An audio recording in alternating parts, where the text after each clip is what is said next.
collects dust. And how many plans in the world have we not been part of making? And then you look 10 years later, and you say, what was that? We spent 5 months strategic planning, but what wisdom came of it? What fruits were given to the people? Do you know this frustration? You look at it. I have been part of it. I assume maybe a few of you may have. And I've been in many offices in my life, and I've seen these plans. And I have questioned, why? And one of my answers is, when you bring people, persons, who want to do something, who have decided they will do it, and they understand why, and they come from both heart, intelligence, and this love we have for doing things, and we are a little team of people who will work together so you're not alone. And whatever you put in motion is needed, then you have strength. It's one part of the yin, the person, the people. And then comes having clarity of a path, which I think is what a plan is. But when you separate these two, you might have a lot of engaged people, but they run around and they don't know what they're doing. It's called acting without, in Denmark we call it headless action. It's like you cut the head of a chicken and it runs around, but there's no consciousness, there's no meaning. Poor chicken. Or you have lots of plans, but nobody really wants to touch them. We would like to delegate it to the others. You know this? Passion and responsibility apart. You bring passion and responsibility together, you have strength. That's what we would like to do. We say in the form of open space and self-organizing, the driver is passion and responsibility. If you're passionate about it, take responsibility for it. Minimum, at least ask the question. So many people are sitting with questions and they want other people to ask them. But the time has come for this to end, in my opinion, in the world. Rather do little and do it well. This form we are going to use, and also we'll host this in a minute. I have a friend who came to a training, he learned this, he did a design improviser action with youth leaders in New Delhi in India. This guy is a French colleague of mine.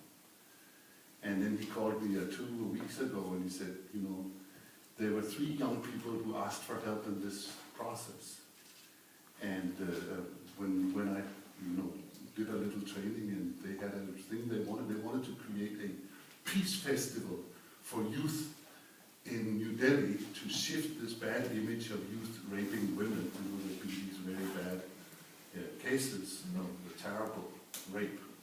And so youth was beginning to be looked at as if they were all rapists. And these 3 young students said, we want to change this. So they planned and they worked together with the help of other people in this process. And Mark, this guy called me and said, now they have already executed this. They did a peace festival with music and speeches and conversation. And you know how many people showed up? And I said, I have no idea. 185,000 people. I mean, this is India. They have a lot of folks there.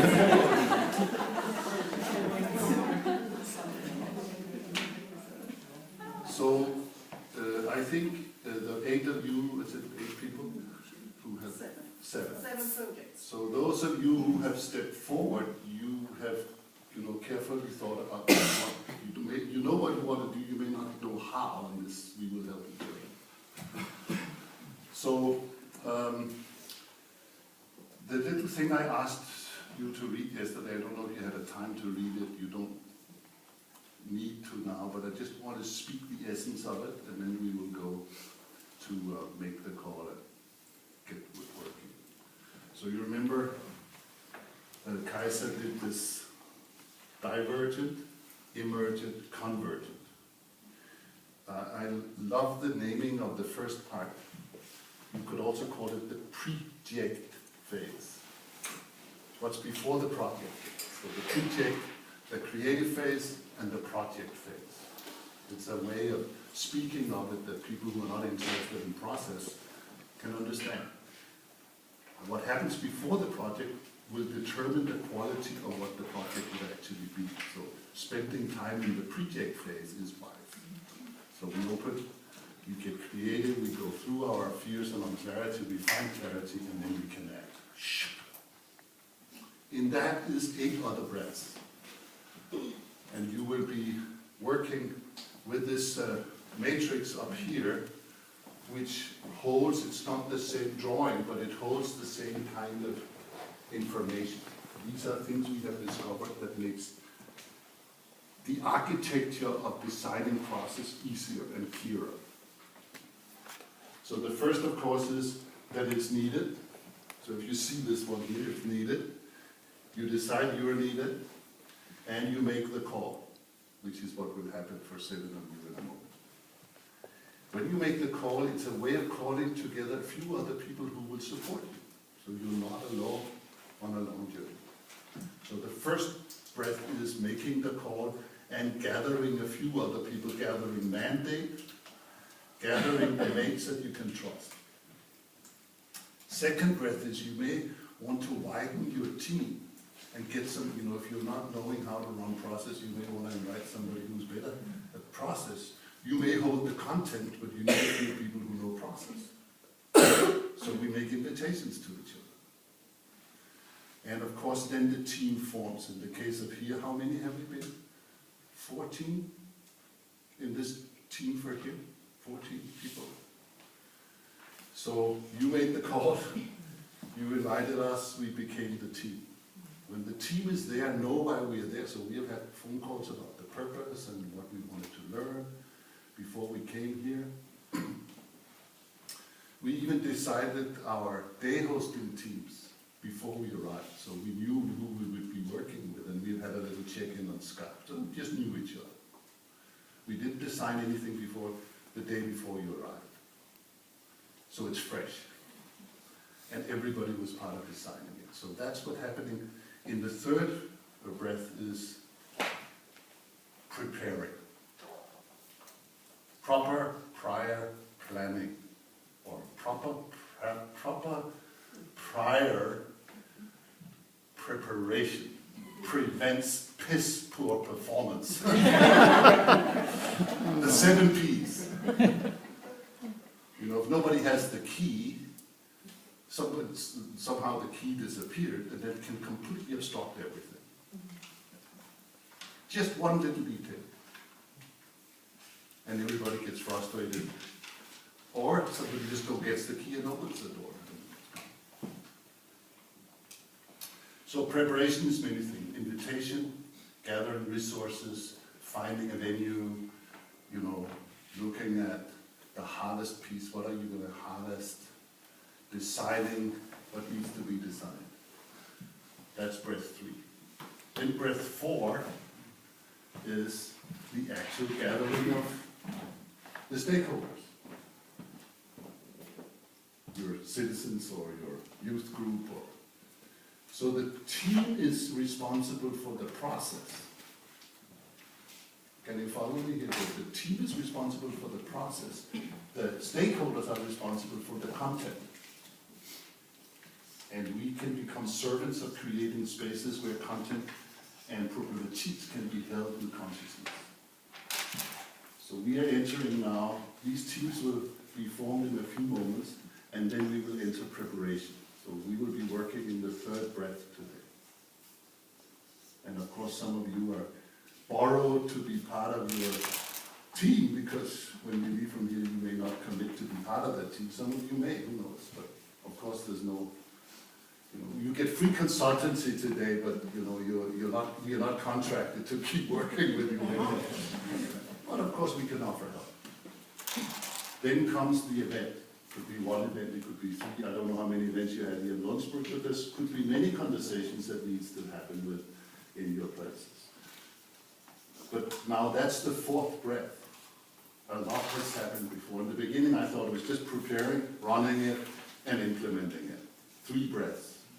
It took us several years to discover through hard learning that if you had those other breaths tended to carefully, somehow the results would be a whole other ballgame. So that's what we see in good results.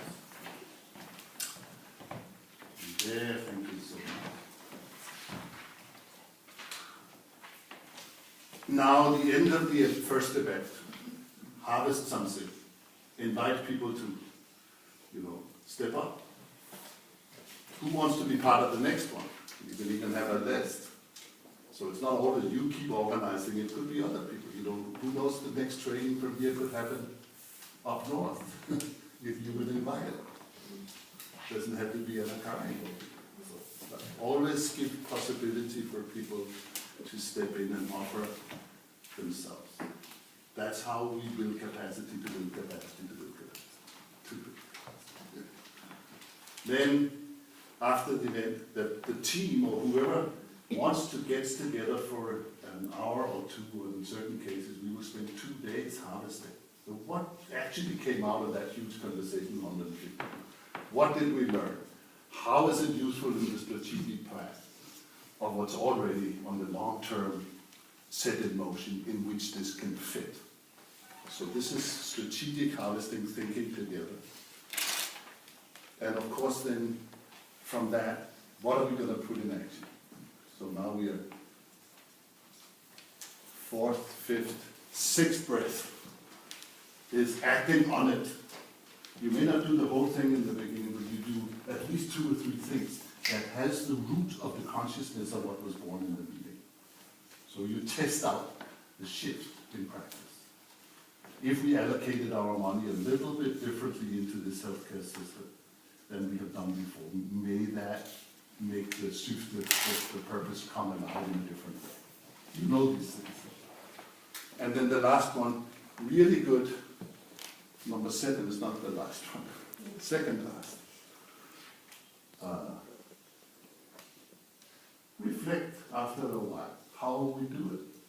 I mean, you could call it evaluation, but there's something about sitting a few people together and just reflect. Kindly and fiercely. Are we on track?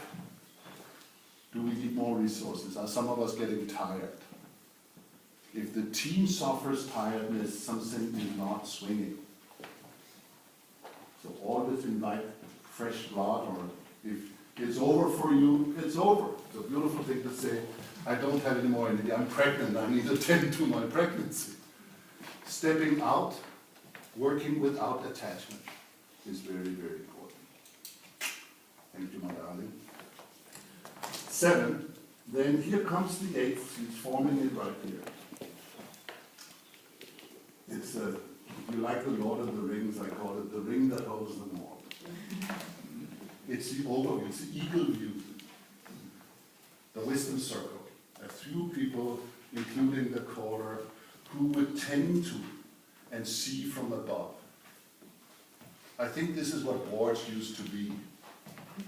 Good boards will do this, or you have an elder or a mentor, they will help you keep height. Does this make sense to you? And then there's a barrier here. The threshold of longing. Everybody's longing for this to shift, but nobody dares walk through it. We're waiting for Godot, as we used to say. Oh, I wish the mayor would do it, or why does the government doesn't do it, or why does the youth don't, But the minute somebody, and this is what you will be doing today, you walk through that and say, I'm going to call it. I'm tired of waiting for anybody else, I will call it. And then see who gathers with you. And then one threshold here. Threshold of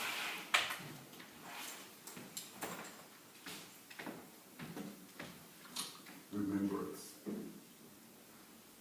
Do you remember that project we did 10 years ago? Wasn't that cool? What did we really learn there? It's It's like the grandfather sitting in the rocking chair and you are. Remember, everything will end, even your pet project. When it's over, it's over. And bow to it and say, thank you very much. Man, did I learn something? We hopefully made corn for the people, and we became mates for life. I still have friends I started working with when I was very young, and we are undividable. So this is the beauty of mateship or friendship with purpose. So I hope it's just, so as you will be working, we have created a little harvesting template that each of the groups will have with questions in it, and you can be working on it, and maybe you will say more things about it. But basically, it's that rhythm embedded there. Because if you have those things tended to, we have found you somehow get strength and wholeness that we didn't have before we understood.